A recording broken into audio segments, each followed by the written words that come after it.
Comment gérer l'apnée du sommeil et quand demander de l'aide? L'apnée du sommeil est un trouble du sommeil potentiellement grave qui se caractérise par des arrêts et des redémarrages répétés de la respiration. Les facteurs de risque sont l'âge et l'obésité. Elle est plus fréquente chez les hommes. Les symptômes comprennent des ronflements forts et une sensation de fatigue même après une nuit complète de sommeil. Avez-vous découvert que vous souffriez d'apnée du sommeil? Vous vous demandez comment vous allez faire face à ce problème qui met votre vie en danger et vous gêne? Bien que l'apnée du sommeil soit un problème médical grave, plusieurs méthodes peuvent être utilisées pour vous aider à y faire face. La première chose à faire est de l'accepter. Réalisez que l'apnée du sommeil est un problème qui peut être traité. En fait, de nombreuses personnes résolvent ce problème et bénéficient du meilleur sommeil de leur vie grâce à lui. La première étape du processus de traitement de l'apnée du sommeil est l'éducation. Votre première ressource devrait être votre médecin, qui vous expliquera exactement ce qui se passe dans votre cas. Même s'il peut être difficile de s'en rendre compte, il s'agit d'une excellente personne à consulter. Si vous voulez savoir quelles sont vos possibilités d'amélioration, il peut également être utile d'apprendre quelle est la meilleure option d'amélioration de la santé pour vous. En ce qui concerne l'apnée du sommeil, il est également important de savoir si vous recevez les meilleurs soins possibles.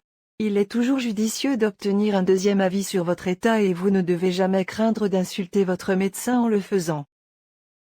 Si vous ne savez pas si vous devez le faire ou non, le fait que vous vous posiez la question suffit pour demander l'aide dont vous avez besoin.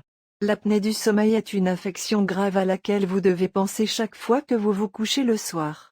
Il vous faudra déterminer si vous allez passer une bonne nuit de sommeil ou si vous allez vous laisser souffrir parce que vous ne voulez pas chercher le traitement que vous méritez.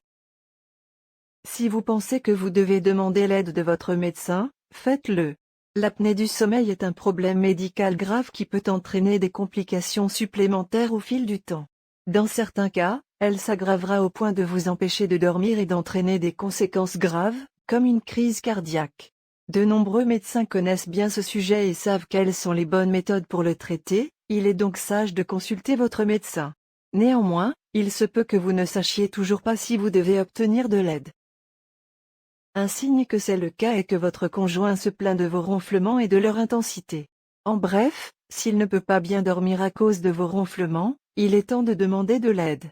Si vous vous réveillez la nuit et que vous êtes essoufflé, sans savoir pourquoi, cela peut être le signe d'une apnée du sommeil. Si vous êtes confronté à des pauses dans votre respiration pendant votre sommeil ou si votre conjoint ressent ce phénomène chez vous, il est également temps de chercher l'aide dont vous avez besoin. Enfin, si vous vous endormez la nuit et que vous ne comprenez pas pourquoi vous êtes si fatigué pendant la journée, cela peut aussi être un signe que vous souffrez d'apnée du sommeil. L'une des choses les plus importantes que vous devez faire est de reconnaître la possibilité que quelque chose ne va pas. Lorsque cela vous arrive ou que vous envisagez le fait que votre conjoint puisse être atteint d'apnée du sommeil, il est nécessaire que vous déterminiez la prochaine étape, pour laquelle seul votre médecin pourra vous aider. Nous vous remercions d'avoir regardé cette vidéo. Si vous avez aimé la vidéo, donnez-lui un pouce en l'air et n'oubliez pas de partager avec vos amis. Pour plus de conseils en matière de nutrition, de santé et de beauté, veuillez vous abonner à notre chaîne.